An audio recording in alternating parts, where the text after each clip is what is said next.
Assalamualaikum warahmatullahi wabarakatuh. Hai adik-adik semua, apa kabarnya? Ketemu lagi dengan akuntansi dasar. Nah, kali ini kita mau melanjutkan pembahasan akuntansi dasar di bab 3. Nah, di bab sebelumnya, di bab 1 kita sudah membahas apa itu akuntansi, pengertiannya, kemudian siapa saja yang butuh informasi akuntansi. Dilanjutkan ke bab 2, kita juga membahas profesi akuntansi, etika profesi akuntansi, dan bidang-bidang akuntansi. Nah, sekarang di bab 3 kita lanjutkan, kita akan mengenal berbagai badan usaha. Kira-kira apa ya kaitannya dengan bab 1 dan bab 2? Bab 3 ini jelas ada ya kaitannya. Karena apa? Karena semua badan usaha tentunya memerlukan akuntansi. Ya, jelas akuntansi itu dibutuhkan oleh semua badan usaha. Baik itu badan usaha yang bertujuan mencari keuntungan ataupun yang tidak mencari keuntungan, contohnya yayasan atau lembaga sosial.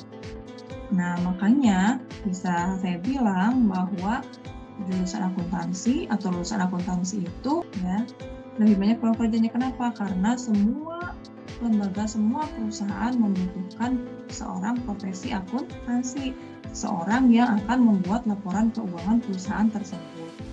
Nah, kita langsung saja. Nah, di bab 3 ini kita akan belajar tentang pengertian badan usaha. Nah, ini materi yang akan Ibu sampaikan. Pengertian badan usaha, kemudian perbedaan badan usaha dan perusahaan, jenis-jenis badan usaha, di dalamnya nanti ada BUMN, BUMD, BUMS, koperasi, perusahaan perseorangan, firma, CV, PT, dan lain-lain. Nah, kita mulai saja dari yang pertama mengenai pengertiannya. Apa itu badan usaha dan perusahaan? Sekilas memang hampir sama ya, badan usaha dengan perusahaan. Lalu apa bedanya? Nah, kita lihat. Badan usaha adalah sebuah lembaga kesatuan yuridis ekonomis yang bertujuan mencari keuntungan atau profit oriented. Sedangkan perusahaan adalah sebuah kesatuan teknis, suatu produksi yang bertujuan menghasilkan barang atau jasa atau produk oriented. Nah, dari pengertian ini kita lihat, badan usaha itu sebuah lembaga kesatuan yuridis, sedangkan di sini kesatuan teknis. Nah, kesatuan yuridis itu maksudnya apa? Jadi semua badan usaha itu biasanya memang berbadan hukum. Jadi sebuah kesatuan, lembaga kesatuan yang memang berbadan hukum. Nah, sedangkan perusahaan ini sebuah kesatuan teknis. Nah, kesatuan teknis itu apa artinya? Jadi ini cara suatu perusahaan dalam menghasilkan barang atau jasa. Nah, bisa diartikan bahwa perusahaan ini merupakan alat badan usaha. Untuk apa? Untuk mencapai tujuannya. Badan usaha kan bertujuan untuk mencari keuntungan. Jadi alatnya adalah perusahaan gitu. Ya, kalau perusahaannya ini sudah menghasilkan produk barang atau jasa yang bisa dijual, ini kan menghasilkan keuntungan. Tercapailah tujuan dari badan usaha. Tuh. Nah, kita lihat ada perbedaannya. Perbedaan badan usaha dan perusahaan. Badan usaha dan perusahaan. Badan usaha ini tadi sudah disampaikan kesatuan yuridis ekonomis. Nah, mencari laba tujuannya ya, kemudian menghasilkan laba atau rugi, dapat berbentuk PT, firma, CV, atau koperasi. Nanti kita bahas terpisah ini ya. Kemudian ada perusahaan. Perusahaan ini merupakan alat badan usaha untuk mencari laba. Kemudian perusahaan ini tujuannya adalah menghasilkan barang dan jasa. Kemudian dapat berbentuk bengkel, pabrik, toko, kios, kantor, dan lain-lain.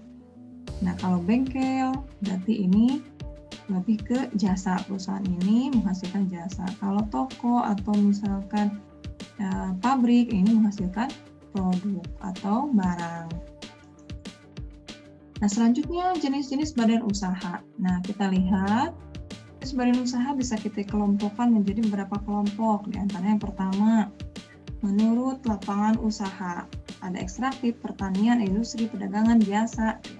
Ada juga mengenai jenis badan usaha menurut jumlah tenaga kerja. Ada skala kecil, skala menengah, skala besar. Ya, kemudian ini bentuk badan usahanya. Bentuk badan usahanya berbentuk perseorangan, firma, CV, PT, koperasi, dan yayasan. Nah, kita bagi dua saja. Sebelah kiri untuk jenis badan usaha berdasarkan lapangan usaha dan jumlah tenaga kerja dulu. Nah, untuk jumlah tenaga kerja atau jenis badan usaha berdasarkan jumlah tenaga kerja dibagi menjadi 3 kelompok, yaitu skala kecil, skala menengah, dan skala besar.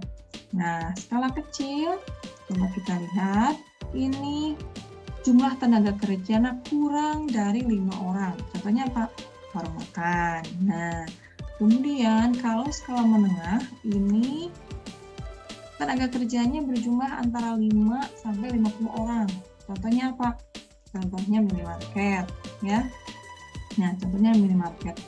Kemudian untuk yang skala besar, termasuk perusahaan atau badan usaha yang skala besar, ini tenaga kerjanya itu lebih dari 50 orang. Contohnya apa? Firma, CT, PT, ya, karena biasanya ini mengeluarkan sahamnya megangnya itu banyak sekali. Ini lebih dari 50 orang.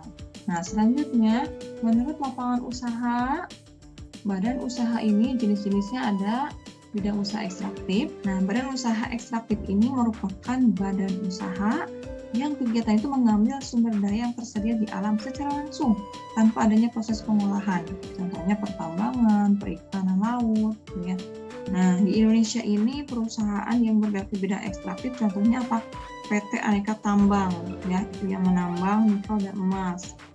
Ya, walaupun usaha ini tidak perlu proses pengolahan ya atau pembudidayaan, tetapi tetap harus memperhatikan keseimbangan alam. Contohnya apa? Kalau yang perikanan laut, ya, menangkap ikan ya harus dengan cara-cara yang tidak merusak ekosistem laut. Selanjutnya, bidang usaha yang kelompok pertanian atau bidang usaha agraris, ya. Nah, ini berarti selanjutnya itu badan usaha di bidang pertanian atau agraris. Nah, ini contohnya pertanian, perkebunan, peternakan, perikanan darat, ya. Nah, ini badan usaha di bidang agraris ini merupakan badan usaha yang berfokus pada pengolahan sumber daya alam, ya. Berfokus pada pengolahan sumber daya alam untuk manfaat. Berfokus pada pengolahan sumber daya alam untuk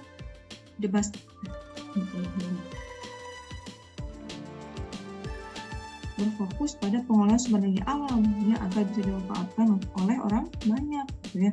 Jadi dalam usaha bidang agraris ini tidak hanya mengambil dari alam secara langsung, tapi juga melakukan proses pengolahan yang bisa dimanfaatkan oleh masyarakat. Tadi contohnya ini perkebunan, peternakan, perikanan darat.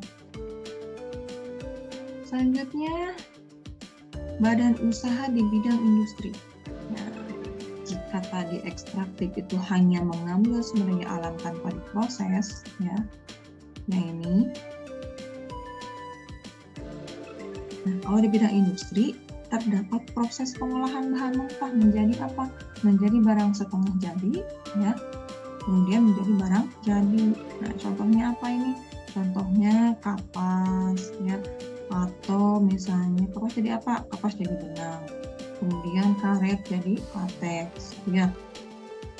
Kemudian misalnya kalau minyak sawit ini jadi minyak sawit, tadinya apa? Tadinya kelapa sawit diubah menjadi minyak sawit. Kemudian gula dari apa? Gula diolah dari tebu, kemudian diolah menjadi gula. Nah, itu industri. Kemudian ada badan usaha di bidang perdagangan. Nah, perdagangan itu kegiatannya menjual barang, gitu ya. Ini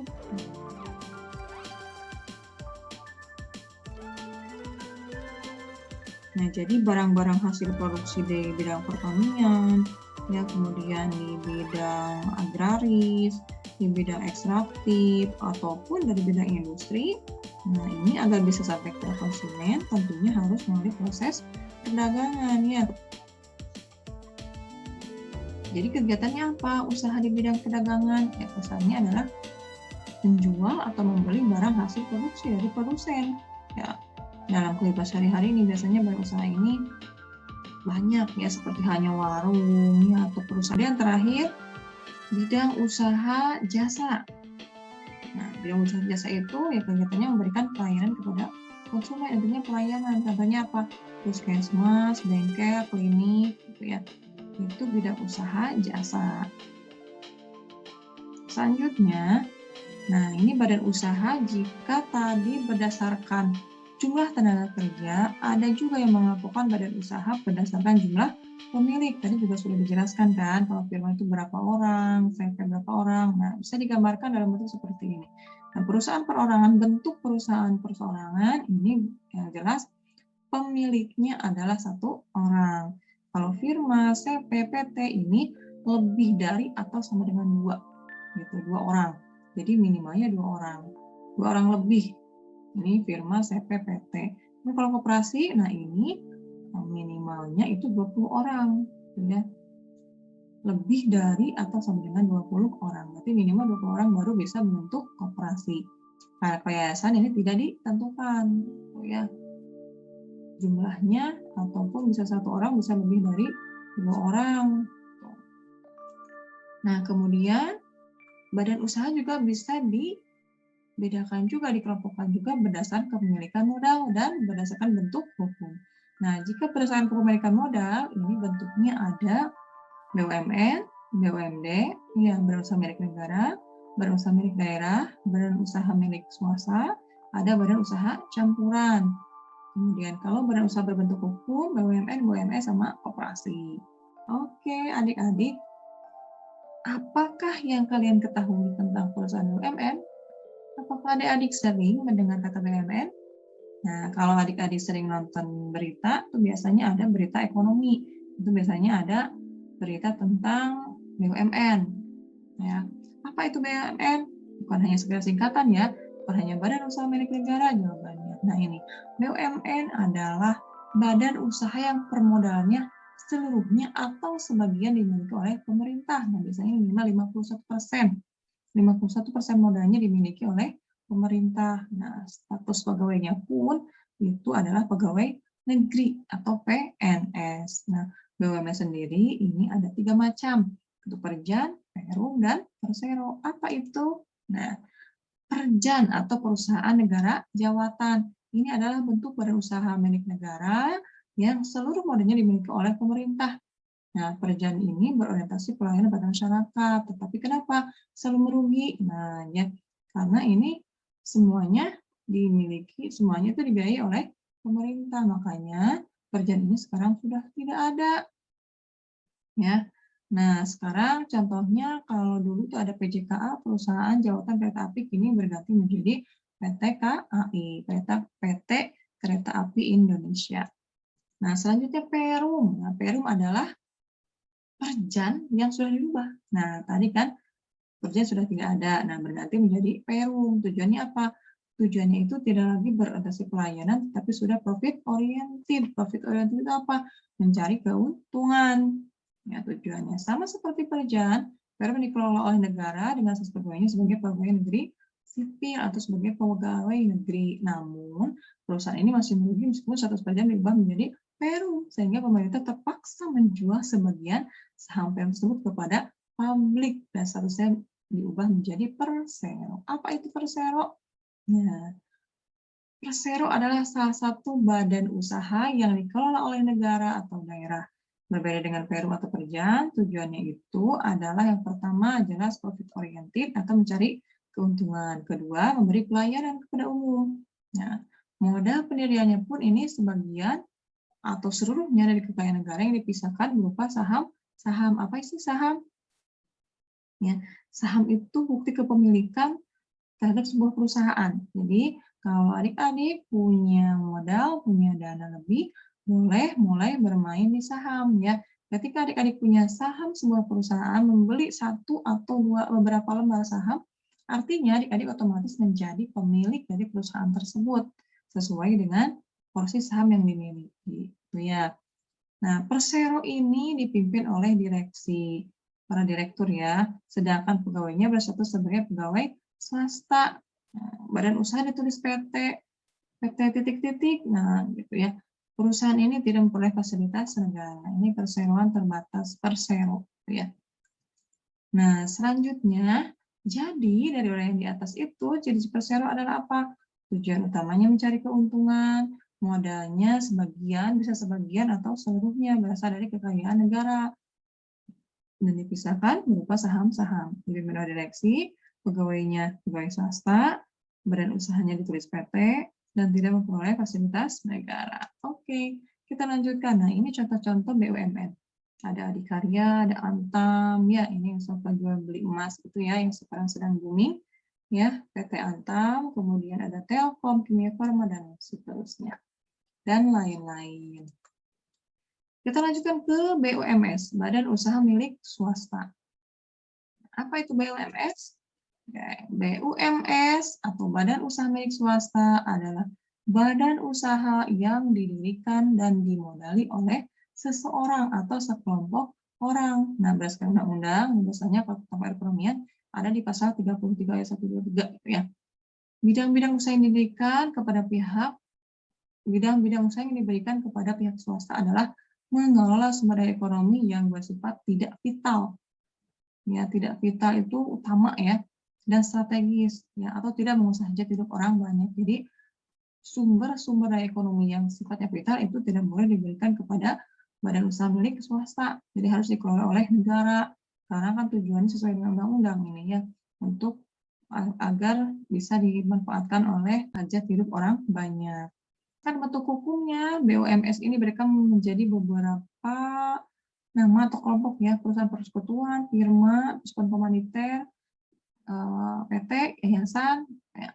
Kita bahas satu-satu. Nah, perusahaan persekutuan, ya, nah, persekutuan dari kata persekutu berarti ini harus lebih dari 2 orang atau 2 pemodal. Contohnya ada firma atau disingkat dengan FA. Firma ini adalah badan usaha yang didirikan oleh 2 orang atau lebih, di mana tiap anggota bertanggung jawab penuh atas perusahaan. Modal firma berasal dari siapa? Dari anggota pendiri. Laba atau keuntungan dibagikan kepada anggota dengan perbandingan sesuai akta pendirian. Kemudian ada CV atau persekutuan komanditer. Ya, nah, kita kenal sering dengar istilah CV apa gitu ya. Nah, ini CV itu kepanjangan dari ini, komanditer, penoscap. Atau kita tahunya persekutuan komanditer. Adalah apa? Adalah suatu persekutuan yang didirikan oleh 2 orang atau lebih.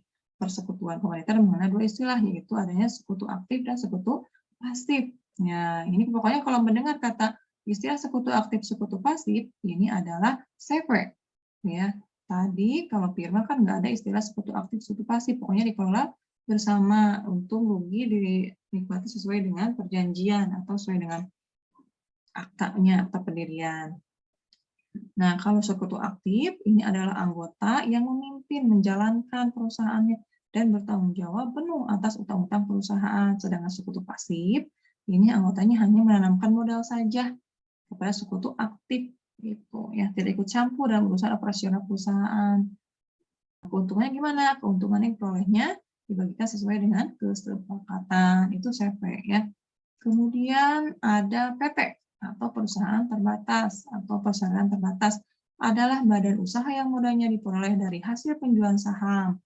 Setiap pemegang surat saham mempunyai hak atas perusahaan, ya, dan setiap pemegang surat saham berhak atas keuntungan. Nah, keuntungan dalam saham itu biasanya disebut dengan dividen. Ya, jadi ketika adik-adik punya katakanlah 5 lembar saham PT Indofood, nah kalian adik-adik itu otomatis menjadi pemilik dari PT Indofood dan kalian berhak mengikuti RUPS. Nantinya RUPS itu rapat umum pemegang saham. Jadi kalau PT Indofood memiliki keuntungan, mendapat keuntungan, nah kalian pemegang sahamnya juga pasti akan mendapatkan keuntungan. Berapa keuntungannya sesuai dengan porsi saham yang dimiliki. Semakin banyak saham yang dimiliki oleh kalian, otomatis semakin besar keuntungan yang kalian dapatkan. Gitu ya.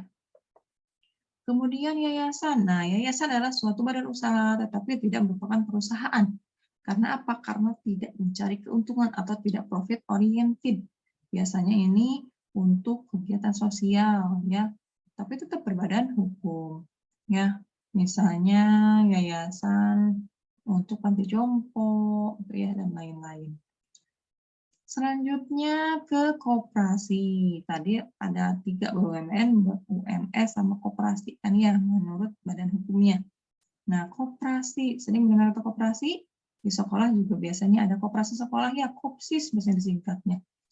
Nah, koperasi ini apa? Jenis badan usaha juga sama, yang beranggotakan orang-orang atau badan hukum kekoperasian. Koperasi melandaskan kegiatan yang berdasarkan prinsip gerakan ekonomi rakyat yang berdasarkan atas asas kekeluargaan. Pokoknya kalau mendengar kata koperasi, biasanya selalu diiringi dengan kata asas kekeluargaan. Jadi gotong royong koperasi itu. Jadi kalau koperasi itu tujuannya adalah gotong royong, ya. Kalau untung juga nanti dibagikan lagi ke anggotanya, milik bersama koperasi itu, ya.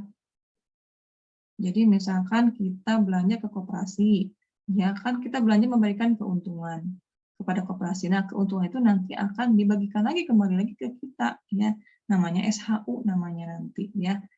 Sisa hasil usaha. Begitupun kalau misalkan pinjam, misalnya pinjam ada bunganya, kita bayar bunga. Nah, bunganya itu akan kembali lagi ke kita nanti berupa SHU. Nanti semakin besar kita memberikan keuntungan ke koperasi, nah berarti nanti kita akan mendapatkan SHU yang lebih besar juga dibandingkan dengan anggota yang tidak pernah meminjam atau tidak pernah berbelanja ke koperasi. Tuh ya.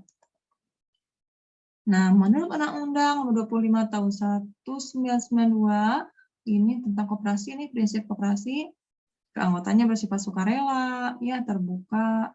Nanti ada ciri khasnya itu koperasi itu ada simpanan sukarela, simpanan wajib, simpanan pokok. Kalau simpanan sukarela ini bebas, mau kapanpun boleh nabung, ya dalam bentuk tabungan, mau diambil pun boleh kapanpun dan berapapun. Kalau simpanan wajib itu biasanya pertama kali ketika kita mendaftar sebagai anggota koperasi tersebut. Nah, kalau simpanan pokok itu biasanya tiap bulan sama semua anggota tiap bulan harus bayar simpanan pokok gitu ya. Nah, simpanan wajib dan simpanan pokok itu tidak bisa diambil kecuali kalau mau keluar dari koperasi, dari anggota koperasi. Nah, ini pengelolaan dilakukan secara demokratis, pembagian sisa hasil usaha atau SHU dilakukan secara adil sebanding dengan besarnya jasa usaha masing-masing anggota. Nah, tadi yang saya jelaskan ya. Pemberian balas jasa yang terbatas terhadap modal, kemandirian, pendidikan sosial, dan kerjasama antar koperasi. Selanjutnya, nah jenis-jenis koperasi, ternyata ada beberapa jenis koperasi. Ada koperasi simpan pinjam, koperasi konsumen, koperasi produsen, koperasi pemasaran, dan koperasi jasa. Koperasi simpan pinjam ini biasanya khusus koperasi yang menyediakan pinjaman ya, dana gitu. Jadi bisa menyimpan dan meminjam. Jadi tidak menjual barang biasanya kalau khusus koperasi simpan pinjam. Koperasi konsumen, nah ini biasanya koperasi menyediakan kebutuhan para anggotanya, kebutuhan sehari-harinya, ya kebutuhan pokok dari para anggotanya. Apakah yang tidak termasuk anggota koperasi boleh membeli ke koperasi konsumen? Boleh dong, itu ya. Cuma nanti nggak akan kebagian SHU karena bukan anggota koperasi tersebut. Koperasi produsen, nah ini biasanya tempat berkumpulnya para produsen. Jadi misalkan petani ya memberikan atau menjual atau mengumpulkan hasil pertaniannya ke koperasi produsen. Koperasi pemasaran, nah ini mempunyai fungsi menampung produk barang atau jasa yang disediakan oleh anggota. Untuk selanjutnya apa? Selanjutnya dipasarkan kepada konsumen. Jadi anggota itu berkedudukan sebagai pemasok barang atau jasa kepada koperasinya. Kemudian ada koperasi jasa. Koperasi jasa berarti koperasi yang memang menyediakan jasa saja, tidak menjual barang ataupun pinjam-meminjam. Ya.